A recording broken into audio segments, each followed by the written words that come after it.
Dans l'épisode 108 du podcast, je t'ai parlé de la marinière de Jean-Paul Gaultier, celle qu'il a portée pendant plus de 40 ans et qui, si on regarde bien, est une vraie leçon business. Si tu ne l'as pas encore écoutée, je t'invite à le faire. Je te parle beaucoup dans cet épisode de cohérence. Et comme tu vas pouvoir le découvrir dans cet épisode 109, cette marinière de Jean-Paul Gaultier, elle réserve encore beaucoup d'apprentissage business.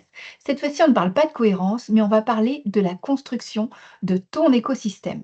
Parce que si tu regardes bien, à partir de la marinière, Jean-Paul Gaultier, il n'a pas créé seulement une marinière, il a construit tout un empire autour de cette marinière. Un écosystème complet qui a généré des milliards d'euros. Et ce qui est génial, c'est que toi aussi, tu peux construire exactement le même type d'écosystème dans ton business de conseil en images. Même si tu débutes, même si tu n'as pas de budget et même si tu te dis, oui, mais moi, je ne suis pas Jean-Paul Gaultier. Parce que l'écosystème de Jean-Paul Gaultier, il n'est pas magique. C'est une architecture stratégique, une mécanique très précise. Et c'est cette architecture que nous allons décortiquer bout après bout dans cet épisode. Ce que je te propose aujourd'hui, c'est de comprendre comment tu vas pouvoir transformer un seul service en 10 offres différentes sans te disperser. Comment tu vas pouvoir créer ton parfum, le mâle ou classique, une offre accessible qui emmène vers le haut de gamme. Tu vas comprendre aussi pourquoi faire moins de prestations, ça va te rapporter plus d'argent. Et enfin, comment tu vas pouvoir construire un business qui tourne même quand toi, tu ne travailles pas. Reste avec moi après le générique parce qu'on va parler cash, business, stratégie, architecture d'offres, en un mot, écosystème. Allez, c'est parti. Bonjour et bienvenue dans le podcast Happy Personal Shopping. Je suis Maïté Despréaux, bulle de mode, mentor business spécialisée dans l'accompagnement des conseillères en images et personal shoppers débutantes. Forte de plus de 15 ans d'expérience comme personal shopper, j'ai le plaisir de vous guider pour vous lancer dans cette activité passion. Dans ce podcast, nous aborderons 4 grandes thématiques pour vous aider à démarrer et à exercer sereinement. Première, la stratégie et l'organisation. Des conseils pratiques pour développer votre activité tout en préservant du temps pour vous. Deuxième, l'état d'esprit entrepreneurial. Je vous donnerai les clés indispensables pour bâtir une entreprise solide et durable. Troisième thématique, le savoir-faire métier. Tout ce qu'il faut maîtriser pour asseoir votre expertise et devenir une véritable professionnelle. Et enfin, des inspirations, des idées en matière de business et de style pour nourrir votre créativité, enrichir vos connaissances et mieux accompagner vos clients. Si tout cela vous plaît, alors commençons tout de suite avec l'épisode du jour. Première partie, l'écosystème Jean-Paul Gaultier, décryptage d'un empire. Avant de te montrer comment tu vas pouvoir appliquer toi aussi cette stratégie à ton business, regardons d'un peu plus près ce que Jean-Paul Gaultier a construit. Parce que de l'extérieur, on voit juste un créateur qui fait des défilés, des collections tous les ans. Mais en réalité, c'est une véritable machine business ultra sophistiquée qu'il a mise en place. Premier point, les points d'entrée dans l'univers de Jean-Paul Gaultier. Il n'a pas seulement vendu des vêtements, il a créé tout un écosystème avec plusieurs niveaux d'entrée. Ça veut dire tout simplement qu'il y a plusieurs offres avec différents niveaux de prix et d'engagement. Premier niveau, le gratuit, la visibilité pure. Il est apparu dans les médias, toujours en marinière. Il y a eu des reportages sur ses défilés, sur sa créativité. Il a utilisé son image publique, des photos avec des célébrités et notamment les partenariats comme il a pu le faire avec Madonna dans les années 90. Tout ça, c'est génial, ça crée de la notoriété, mais ça ne fait pas vendre. Niveau 2, l'accessible. La gamme entre 50 et 150 euros. Tu prends le parfum classique, tu prends le parfum Le Mâle, vendu en parfumerie. Ce sont des parfums que tout un chacun peut offrir. Il a aussi collaboré avec des marques grand public, comme par exemple Target aux États-Unis, H&M dans les années 2000. Et il a aussi créé toute une gamme de produits dérivés que monsieur et madame tout le monde, entre guillemets, peuvent s'acheter pour dire « je me suis acheté du Jean-Paul Gaultier ». Troisième niveau de prix, le milieu de gamme, entre 500 et 3000 euros. Là, on est sur toutes les boutiques de prêt-à-porter Jean-Paul Gaultier, c'est-à-dire l'occasion pour les hommes et les femmes de dire « je me suis acheté une pièce Jean-Paul Gaultier » alors qu'ils n'ont pas les moyens de la haute couture. Mais c'est du prêt-à-porter, c'est du standardisé. Donc c'est quelque chose qui est beaucoup plus accessible parce qu'en termes de tarifs, on est très loin des tarifs de la haute couture. Ce prêt-à-porter-là, c'est ce qui a fait aussi le nerf de la guerre de Jean-Paul Gaultier. Il est devenu ultra désirable à mesure que Jean-Paul Gaultier avait du succès avec ses créations haute couture. Quatrième niveau, on va avoir tout ce qui est le haut de gamme, parce qu'il y a le prêt-à-porter milieu de gamme, mais il y a aussi la partie haut de gamme. Là, on est entre 5 000 et 50 000 euros pour des pièces qui vont être des collections capsules limitées, par exemple, des pièces de défilé, des prototypes qui vont être vendus, ou encore tout ce qui va concerner le vintage. Et là, il va y avoir tous les collectionneurs et tous les fans de la marque, évidemment, les inconditionnels qui vont être intéressés. Dernier niveau de l'échelle de valeur, c'est le plus prestigieux, c'est-à-dire la haute couture. Il l'a arrêté en 2020. Là, on n'a pas de prix de base parce que tout est fait sur mesure. Ce sont des collections capsules qui sont en édition ultra limitée. Il y a parfois des pièces qui ne sont confectionnées que pour une seule cliente qui en a l'exclusivité, si ce n'est au niveau mondial, sur son continent. Et c'est pas une blague. Des pièces de défilé qui ont leur place dans un musée parce qu'elles ne sont pas du tout portables, mais également les pièces uniques, celles qui sont faites par exemple pour les tapis rouges, et ou encore les collaborations prestigieuses. On parlait de Madonna tout à l'heure, mais c'est le cas aussi quand Jean-Paul Gaultier dessine les costumes du 5e élément de Luc Besson, ou quand il travaille sur les tournées de Mylène Farmer par exemple. Et bien entendu, tout ce qui va en découler en termes de vintage, quelque chose qui sera extrêmement recherché par les inconditionnels de la marque, mais aussi les collectionneurs. Tout ça, tu vois, ce sont différents paliers, différents niveaux d'accessibilité à l'univers de Jean-Paul Gaultier. Et ces différents niveaux, comme tu peux le voir, ils ne proposent pas ni la même chose ni le même tarif. Et c'est logique parce que pour chaque niveau, on a une offre différente. Et ça, c'est ce qu'on appelle en marketing l'échelle de valeur, c'est-à-dire des paliers que les personnes qui apprécient la marque vont pouvoir franchir petit à petit pour certains, ou alors directement si on veut aller dans le haut de gamme pour les personnes qui ont les moyens dès le départ de s'acheter du Jean-Paul Gaultier haute couture sur mesure. Voilà pour ce qui est de l'échelle de valeur de Jean-Paul Gaultier et donc ses différentes offres. Ce que Jean-Paul Gaultier a créé pour son univers à lui, toi aussi tu peux le mettre en place pour le conseil en images. La seule recommandation que je te ferais, c'est de faire attention à ne pas le faire trop vite. Parce que avant de commencer à t'étendre et à faire plein d'offres, il faut déjà que tu en trouves une qui te permet de rentabiliser ton activité, une qui te permet de te spécialiser comme on a pu le voir dans l'épisode précédent du podcast. Travailler sur cette notion de système, pour toi, ça va être très intéressant. Là où ça devient génial, c'est quand tu ne considères plus les offres comme étant une addition d'offres différentes, parce que ce qui compte, c'est d'avoir une architecture stratégique qui va te permettre de nourrir chaque palier grâce aux autres. Et là, ça devient un vrai système. Et c'est là que c'est vraiment brillantissime. Chez Jean-Paul Gaultier, il y a deux flux. Le flux ascendant et le flux descendant, ou qu'on pourrait dire l'effet de halo. L'effet ascendant, c'est tu découvres Jean-Paul Gaultier via son image publique, ça c'est gratuit, tu ouvres un journal, voilà, tu regardes à la télévision, sur YouTube. Tu vas acheter un parfum que tu vas offrir à ta mère ou que tu vas t'offrir à toi-même. Tu vas entrer dans l'univers de Jean-Paul Gaultier par la petite porte. Et puis petit à petit, tu kiffes le parfum, tu vas commencer à suivre la marque. Tu vas peut-être t'offrir, comme j'ai pu le faire, une marinière vintage. Tu vas t'offrir, comme j'ai pu le faire, une marinière vintage. Tu vas aller voir une exposition Jean-Paul Gaultier au musée. Tu vas peut-être économiser pour pouvoir t'offrir une pièce de collection prête à porter. Et petit à petit, tu vas devenir une ambassadrice de la marque parce que tu vas en parler autour de toi et tu vas amener de nouveaux clients qui vont eux aussi acheter le parfum, aller visiter les expositions, etc. Et de l'autre côté, on a l'effet de halo. Là, c'est un effet descendant. C'est-à-dire, on a par exemple la haute couture à plus de 50 000 euros. Ça, c'est quelque chose que quasiment personne n'achète, hein. Il y a très peu de clientes au monde qui sont capables de s'offrir de la haute couture. Donc ça, c'est ce qui va donner de la légitimité au prêt-à-porter. Le prêt-à-porter, il est juste en dessous. Il va justifier le prix du parfum.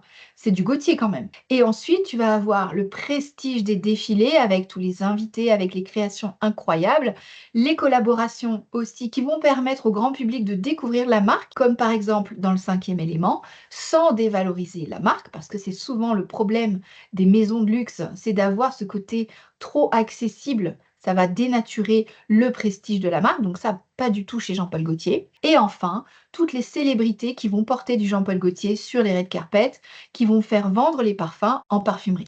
Donc comme tu peux le voir ici, le message clé, c'est que ce n'est pas une échelle de valeur, c'est un écosystème qui est vivant. Et chaque offre, finalement, va venir justifier et alimenter les autres. Ça, c'est brillantissime.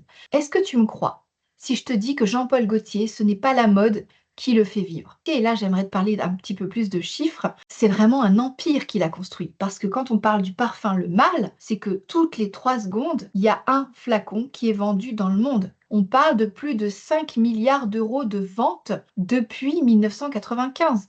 Hmm. Non, ce n'est pas la mode, mais le parfum. Parce que oui, il y a la mode, et c'est ce qui va donner envie d'acheter le parfum. Depuis 30 ans. Tu te rends compte un peu?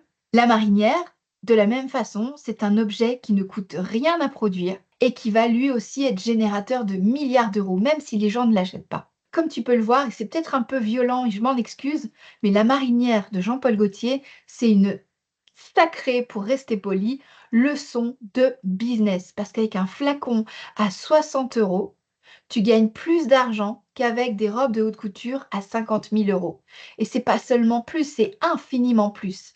Parce que le volume bat la marge sur le haut de gamme. Ça, c'est ce que Jean-Paul Gaultier est capable de faire. Vendre des millions de parfums à 60 euros. Mais s'il n'y avait pas eu la mode et donc la partie plus haut de gamme et prestigieuse, il n'aurait jamais pu vendre autant de parfums. Donc c'est vraiment la haute couture et le côté prestige en amont qui va nourrir le deuxième extrême. Et comme tu peux le voir ici, les deux extrêmes se justifient mutuellement. Alors forcément, tu vas me dire, Maïté, c'est super, franchement, trop bien, j'ai tout compris. Mais moi, je suis pas Jean-Paul Gaultier. Moi, je suis conseillère en image, je lance mon activité, je suis pas un créateur de mode qui gagne des milliards. Comment on fait pour appliquer cette leçon business de l'écosystème à notre business de conseil en image? Partie 2, comment tu vas pouvoir construire ton écosystème à toi et ton architecture d'offres en conseil en image. Et tu sais quoi? Ce que je vais te dire va te surprendre, mais exactement de la même manière. Oui, je t'assure. Premièrement, et ça c'est la première stratégie que tu dois avoir, c'est de savoir quel est ton parfum le mâle, c'est-à-dire ton produit d'appel accessible. Quand tu regardes Jean-Paul Gaultier avec son parfum, le mâle ou le classique, celui que tu veux, à 60, 75 euros, peu importe. C'est du génie pur parce que ce produit-là, ce n'est pas son produit principal. Son produit principal, c'est la haute couture. C'est son cœur d'activité. Mais c'est le mâle, le produit qui lui ramène le plus de gens dans son univers. Le mâle, tu vois, c'est un peu la gateway drug, c'est-à-dire la drogue douce de Jean-Paul Gaultier, un peu comme le sucre. Tu vois, c'est insidieux, voilà, ça commence doucement et à la fin, tu deviens accro et tu peux plus t'arrêter. Eh bien, c'est la même chose. Donc, pour toi, conseillère en image, tu dois trouver ton parfum le mâle, c'est-à-dire une offre accessible qui va permettre de découvrir ton univers sans engager 1500 euros dans un accompagnement complet. Concrètement, comment tu fais ça? Eh bien, tu peux par exemple proposer des ateliers de découverte. Tu factures ça entre 39 euros et 79 euros peut-être. Tu passes 2 heures en petit groupe. Tu donnes les bases de ton approche. Les gens goûtent ta pédagogie, ta personnalité. Cet atelier, il va bien se passer. Il y en a certains qui vont se dire c'était cool, merci beaucoup, au revoir. Et il y en a d'autres qui vont dire j'ai trop envie de travailler avec toi pour la suite.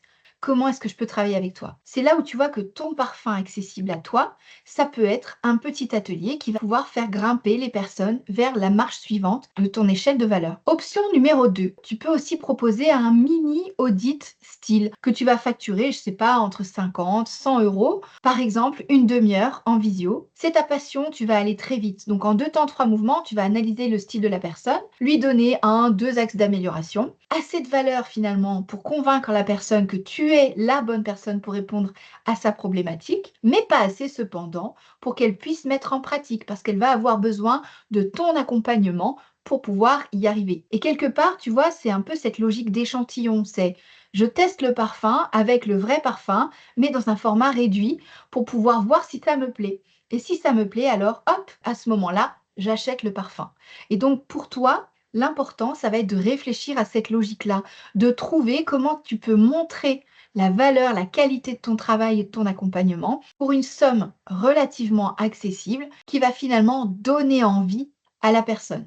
On ne parle pas ici de lui donner la totalité du repas, mais simplement un petit amuse-bouche, comme on dit. Troisième option, tu peux aussi passer par Internet et le digital en créant par exemple un PDF ultra qualitatif sur une thématique la tienne évidemment, ta spécialité, qui répondent à un problème en particulier. Et ce guide-là, il est ultra accessible, mais il porte ta signature, ta méthodologie, et l'objectif, c'est que ce soit un tremplin, un marchepied pour tes offres plus chères. Dernière option, la masterclass, qui elle aussi peut être intéressante pour toi, soit de manière gratuite, soit pour un prix modique, moins de 49 euros, où tu vas passer 1h30 sur un sujet précis de ton expertise, en physique, en live, en replay, comme tu veux, pour que les gens puissent découvrir ton approche pédagogique. Tu vas leur montrer le quoi pour qu'ils aient envie de prendre ton accompagnement pour passer au comment. C'est vraiment ça le plus important.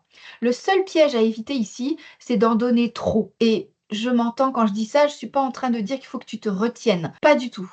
Je suis simplement en train de dire qu'il va falloir que tu réfléchisses qu'est-ce qui va être la limite entre ton offre, qui va être ton offre complète, signature, que tu vas vendre à un certain prix, mais qui te permet de rentabiliser ton activité, et cette partie plus accessible, ton parfum classique ou le mâle, qui va te permettre finalement de faire découvrir aux personnes ce que tu fais. Ça ne doit pas être un accompagnement complet bradé. Ça doit être différent. Ça doit être un amuse-bouche, un échantillon. Et ça fait partie des problématiques que l'on aborde avec les personnes qui suivent mon accompagnement de mentor business. C'est justement ça, d'arriver à trouver la frontière entre ton accompagnement principal, qui est celui qui te permet de payer tes factures, qui te permet d'être rentable, et ton petit produit, ton prix d'appel, ton parfum classique ou le mâle qui va te permettre justement de faire découvrir pour un prix hyper accessible, voire même gratuitement dans certains cas, la façon dont tu travailles. Donc ne te tire pas une balle dans le pied en proposant la totale pour un prix modique. Pas du tout. L'objectif ici, c'est vraiment, et c'est une règle d'or, que tu trouves une manière suffisamment qualitative de délivrer quelque chose qui crée du désir chez la personne, tout en étant suffisamment incomplet pour lui donner envie de monter dans ton écosystème. Pour te donner une idée, pour moi, le podcast Happy Personal Shopping, c'est exactement mon produit d'appel. C'est un produit qui est gratuit puisque je t'offre mon expertise semaine après semaine, chaque jeudi. Tu vas pouvoir mettre en pratique certains aspects qu'on voit parce que j'ai des épisodes plus ou moins détaillés en termes de méthodologie pour justement t'aider à passer à l'action et voir comment mon accompagnement peut t'aider à structurer ta démarche de manière plus complète. Ou alors, tout simplement parce que tu n'arrives pas à mettre en pratique ce que je te recommande de faire dans mon podcast. D'ailleurs, j'en profite pour te dire que si tu as déjà fait ce cheminement, tu peux prendre rendez-vous avec moi, qu'on puisse discuter précisément de la meilleure formule pour concrétiser ton projet et développer ton entreprise. Deuxième stratégie, après cette stratégie du produit d'appel, ça va être de décliner à l'infini sans se disperser. Et là, on va trouver des variations sur ton thème. Donc l'idée, c'est que tu aies un message. Regarde, Jean-Paul Gaultier, par exemple, il a pris la marinière, il l'a déclinée. Il en a fait des robes, il l'a fait de manière moulante, il l'a fait pour les hommes, pour les femmes, en jupe, en corset, en lingerie, pour les enfants, en rouge, en or, en vertical, en diagonale, etc., etc. Dans tous les cas, sa marinière, elle est reconnaissable. Toujours. Il y a toujours cet état d'esprit subversif de Jean-Paul Gaultier. Il n'a pas fait marinière plus pantalon cargo, plus robe bohème, plus style punk, plus etc. Il y a toujours cette touche Jean-Paul Gaultier. Il est resté sur son ADN, sa cohérence dont on a parlé dans l'épisode précédent, mais il l'a décliné de 1000 façons. Et c'est rigolo parce que je viens d'enregistrer un podcast avec Selim Niederhofer, qui est un grand copywriter. Tu auras le plaisir de le découvrir dans les prochaines semaines dans le podcast. Et lui, il parle de boule à facettes. C'est-à-dire que tu dois trouver ton message, ta vision des choses, ton ADN à toi, ta cohérence. On en a beaucoup parlé dans l'épisode 108. Et une fois que tu as ce message, l'idée, c'est pas d'en changer toutes les semaines. C'est d'avoir toujours le même message, mais de le décliner de 50 milliards de façons différentes, comme une boule à facettes. Si tu veux développer ton activité de conseiller en image, tu as besoin de créer un écosystème. Et pour créer cet écosystème, tu dois trouver d'abord ta signature, ta marinière. C'est ce qu'on a vu la dernière fois.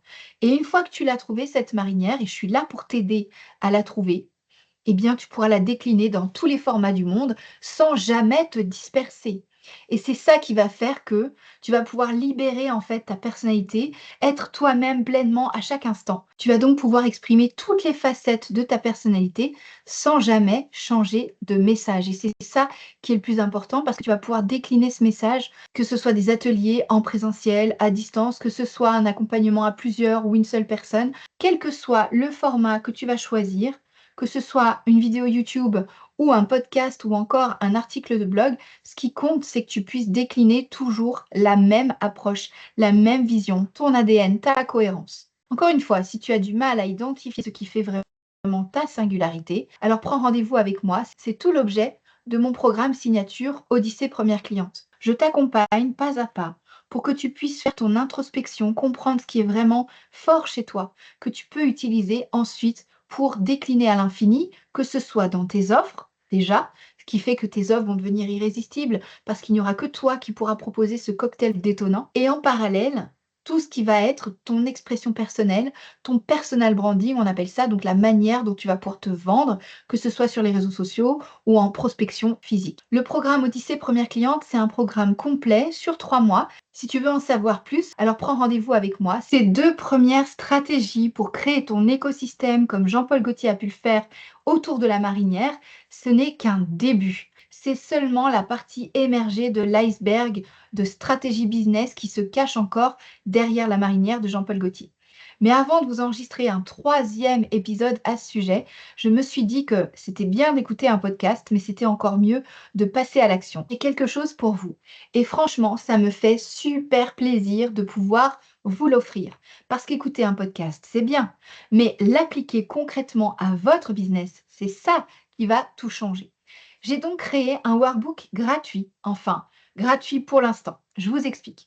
Ce workbook, c'est quoi? C'est une feuille de route qui est complète pour vous permettre de construire votre écosystème brique après brique. À l'intérieur, vous allez avoir les 7 stratégies de l'écosystème Jean-Paul Gaultier, parce que la marinière dont on parle depuis l'épisode 108, elle cache non pas 2, mais 7 stratégies autour de l'écosystème qui pourraient bien transformer votre activité actuelle. Pour chacune de ces stratégies, vous allez retrouver dans le workbook les questions précises qu'il faut vous poser pour pouvoir l'adapter à vous, à votre approche, à votre business. Vous allez aussi retrouver des exemples concrets et vous aurez également de la place pour noter vos réponses et définir vos actions prioritaires. Qu'est-ce qu'on va créer ensemble? Eh bien, grâce à ce workbook, au lieu de tourner en rond en vous demandant mais qu'est-ce que je dois faire, etc., vous aurez un plan d'action clair. Vous allez savoir quelle offre créer en premier, à quel prix et comment l'articuler avec le reste. Et là, écoutez-moi bien, ce workbook, je l'ai imaginé au départ pour les personnes qui suivent mon programme signature Odyssée Première Cliente. Mais ma mission, et vous le savez peut-être, c'est de faire rayonner le conseil en images. J'ai donc décidé de vous l'offrir parce que vous êtes auditrice de ce podcast aujourd'hui et pour une durée limitée. Ce workbook sur les stratégies que vous pouvez mettre en place en vous inspirant de la marinière de Jean-Paul Gaultier, il est gratuit. Combien de temps? Je ne sais pas encore. Peut-être une semaine, peut-être un mois, mais à un moment donné, je le mettrai en vente. Alors, ne laissez surtout pas passer cette occasion. Téléchargez-le dès maintenant. Même si vous ne l'appliquez pas tout de suite, au moins vous l'aurez téléchargé avant qu'il ne soit payant. Et le jour où vous serez prête à vraiment structurer votre business, vous serez contente de l'avoir sous la main. Le lien se trouve dans les notes de cet épisode. Voilà, cet épisode sur la marinière de Jean-Paul Gaultier et toutes les leçons business qu'on peut en tirer est maintenant terminé. Avant de retrouver un prochain épisode de la série Leçons business inspirée par l'histoire de la mode, et pensez bien à vous abonner si vous ne l'avez pas encore fait, parce que la semaine prochaine, on va découvrir ensemble le parcours entrepreneurial d'une autre femme passionnée par son métier. Je ne vous dis rien pour l'instant. Je vous souhaite une merveilleuse semaine et je vous dis à la semaine prochaine.